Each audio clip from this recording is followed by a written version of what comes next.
Hello and welcome to a fresh new edition of Bazaar Morning Call. It's a Wednesday morning. I'm Prashant. With me is Nigel, and Sonia is back in full festive colors. Christmas colors, right? Christmas cheer. So just a couple of days left for Christmas Eve, so I thought might as well. Welcome back, Sonia. Thank you. You know, the market saw a big recovery yesterday, and I think that's basically the impulse, right? Buying the dips and the dips got bought yesterday, very, in a very large way. Let me just quickly start you with the global stuff, but there's not very much. I mean, U.S. equity indices are absolutely flat, nothing at all. So the S&P and the Nasdaq are up on your screens, 4 point, 1 point. I mean, this is as flat, almost as if they never traded last night. Yields, though, are moving higher. So, you know, Monday, U.S. 10-year was up 10. Overnight, it was up another 10. So, week so far, and we're just getting started in 2 sessions in the US, the 10-year has moved up 20 basis points. So that is something to watch out for. Maybe the market is trying to reprice its expectations of eventually where the rates in the US are going to go up to. As I said, massive recovery yesterday in India from the lows. It was almost a 200-point pullback from the low point. And it only picked up pace towards in the last 45 minutes, 2:45 onwards till about 3:30. It did very, very well. The common stock yesterday and day before was Reliance, which helped in a big way in this pullback.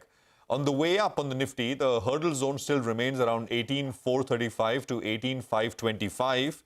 And the 20-day is also kind of coincides around there, 18,549 as of yesterday's close.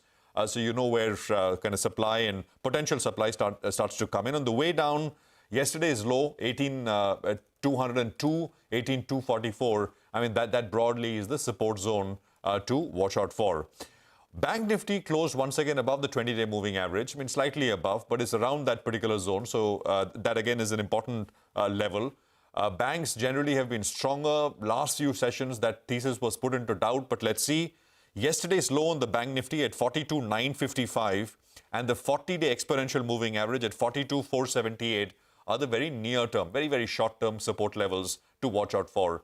It's been very volatile. It's been very all over the place with large moves, mind you, over the last 4 or 5 sessions. Very large intraday moves as well. But have we really gone anywhere after all of this action? You know, not really, right? I mean, just go back and look at where prices were 4 or 5 days back and where prices are now. After all of it, not very much in terms of actual eventual point-to-point move. So let's see if we can kind of push higher as we go into the end of the year. The SGX is indicating about an 80-odd point higher start, 18,500 plus. Sonia, hi. Hi, morning, Nigel. Morning. The SGX Nifty is roaring, right, this morning. Yeah. So are most of the global markets. If you look at Hong Kong, the other markets in Asia, the Dow futures are up 200 points and the Dow itself had a strong run. So all indications are that the start will be well in the green. But of course, as Prashant was pointing out, so much volatility. The good part is that FIs have bought in the cash markets after 3 days of selling. So FIs bought about 450 odd crores. In fact, both FIs and DIs bought yesterday, so about 500 crores apiece.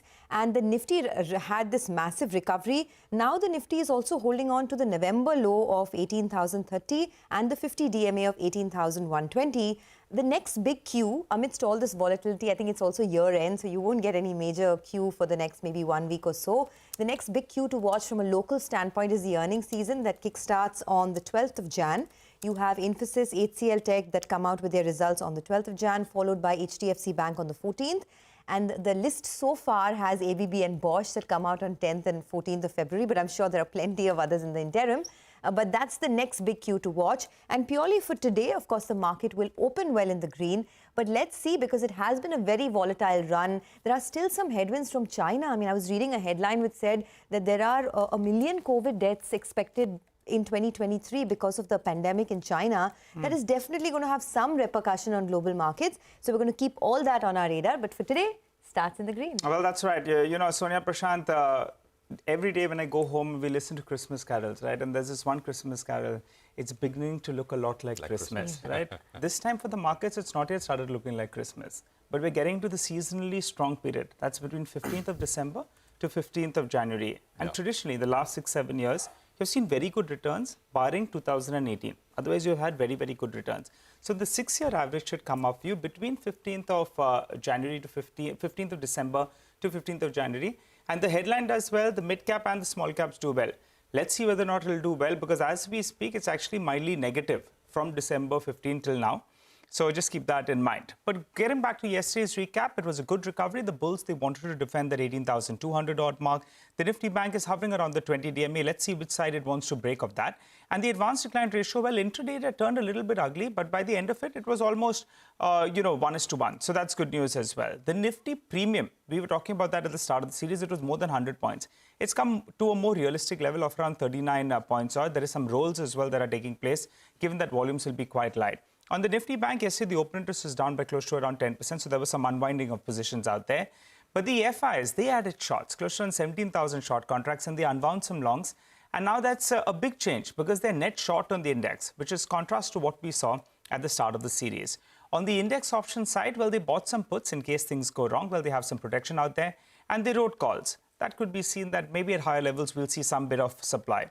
Two strikes were active, 18,300 call and 18,200 put odd, which brings us to the level. You have the resistance zone of around 18,450 to 18,500. 18,300 call is being written, so you add 150 rupees. That gives you that level. And since we've been seeing a bit of a fight at around that 18,200 odd, that's the level where that's a kind of a buy zone out there. The 20 to 50 DMA, that's the crucial band that we're looking at. A break beyond this level maybe will take us, but I think for the time being, we could trade in this band for a little longer. SGX Nifty suggesting a gap up, but as we've been saying that, chasing the gap up hasn't been very beneficial. So maybe wait for an intraday dip and get in. That could be a more prudent strategy. Okay, most of the world, I think, has now gone on leave, right? Including me tomorrow. Ready to party, okay. And since we're talking about Christmas carols, there's one more that I really like. It's called It's the Most Wonderful Time of the Year. That is another really good one. So we're all here in Christmas and festive cheer, but lots to talk about in the next 2.5 hours. So let's begin very quickly. On the equities front, Upasana Chatra of Morgan Stanley is our guest for the day. She says domestic demand indicators show sequential moderation even as year-on-year trend remains healthy. She says domestic activity tracker has improved to 6.9% year-on-year from 4.6% in October, and the macro stability indicators show an improvement, but the risk from external factors are slowing global growth. So that's the big risk. She also says a trend in commodity prices and capital flows are key to watch in the near term. Okay, let's get you some money market views as well. So this is Kunal Sudani of Shin and Bank, who says that the yen keeps rising across the board after Bank of Japan's surprise. He says the 10-year US Treasury yields touched their highest level this month and the yield curve remains inverted, but the distance is shrinking. He says dollar index recovery needs validation from the 10-day moving average hurdle of 104.44 to challenge the bearish chart pattern, while support comes in at the 5-week-old bearish channel's lower line, close to 102.95. For the dollar-INR pair, Kunal says consolidation may continue between 82.5 to 82.9 to the dollar levels. Okay, and on the bonds, Ajay Magnolia of GM Financial says that the market volatility led by Bank of Japan's decision on allowing its yields to fluctuate 50 basis points above and below 0% and 25 basis points led to a spike in yields across the globe and roils of financial markets across, but it seems to be settling down. He says ahead of the RBI MPC minutes later today, traders are likely to stay on the sidelines, and he says any significant move in US yields and crude may influence yields. Expect the benchmark to